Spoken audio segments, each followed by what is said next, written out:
সচিবালয়ে নিয়মিত অফিস করছেন প্রধানমন্ত্রী তারেক রহমান। সেখানে আছেন সহকর্মী সাইফুল রিপন। সরাসরি যুক্ত হচ্ছি তার সাথে। সাইফুল, প্রধানমন্ত্রীর আজকের কর্মসূচি সম্পর্কে কি কি তথ্য আছে আপনার কাছে?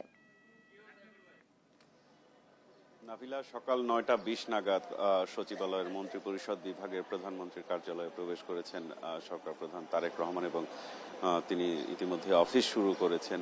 এবং আজকে সকালের আজকে দিনের যে কর্মসূচি, সেই কর্মসূচি অনুযায়ী সকাল 10টায় বৈদেশিক কর্মসংস্থান মন্ত্রণালয়ের মন্ত্রী, প্রতিমন্ত্রী এবং মন্ত্রণালয়টির কর্মকর্তাদের সাথে তার বৈঠক হওয়ার কথা রয়েছে। এবং বৈশ্বিক পরিস্থিতিতে মধ্যপ্রাচ্যের যে অস্থিরতা, সেই অস্থিরতার কারণে বাংলাদেশে যে প্রভাব পড়ছে, শ্রমবাজারে যে প্রভাব পড়ছে, সেই বিষয়গুলো নিয়ে কিন্তু আলোচনা হওয়ার কথা রয়েছে। এবং শ্রমিকদের নিরাপত্তা ইস্যু সহ তাদের দেশে ফিরে আসা সামগ্রিক বিষয়গুলো নিয়ে কিন্তু আলোচনা হওয়ার কথা রয়েছে। এবং সেই বিষয়গুলো নিয়ে গুরুত্বপূর্ণ নির্দেশনা দিবেন। এবং এর পরপর বেলা 11টার সময় ইস্টার সানডে উপলক্ষে চার্চের নেতাদের সাথে বৈঠক করবেন প্রধানমন্ত্রী তারেক রহমান। এবং এরপর বেলা 12টার দিকে মার্কিন রাষ্ট্রদূতের সাথে বৈঠক রয়েছে প্রধানমন্ত্রী তারেক রহমানের। এবং পরবর্তীতে অর্থ মন্ত্রণালয়ের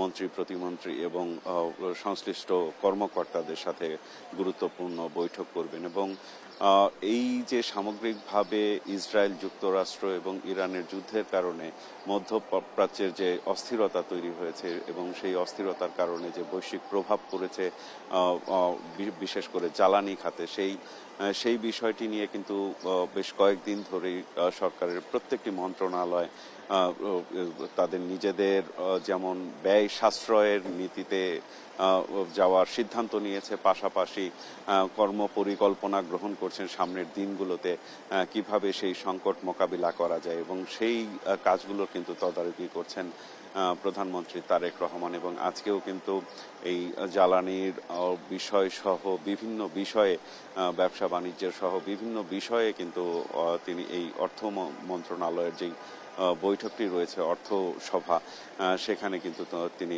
গুরুত্বপূর্ণ দিক নির্দেশনা দিবেন। এবং বেলা 3:30টার দিকে প্রধানমন্ত্রী তারেক রহমান জাতীয় সংসদ অধিবেশনে যোগ দেওয়ার কথা রয়েছে।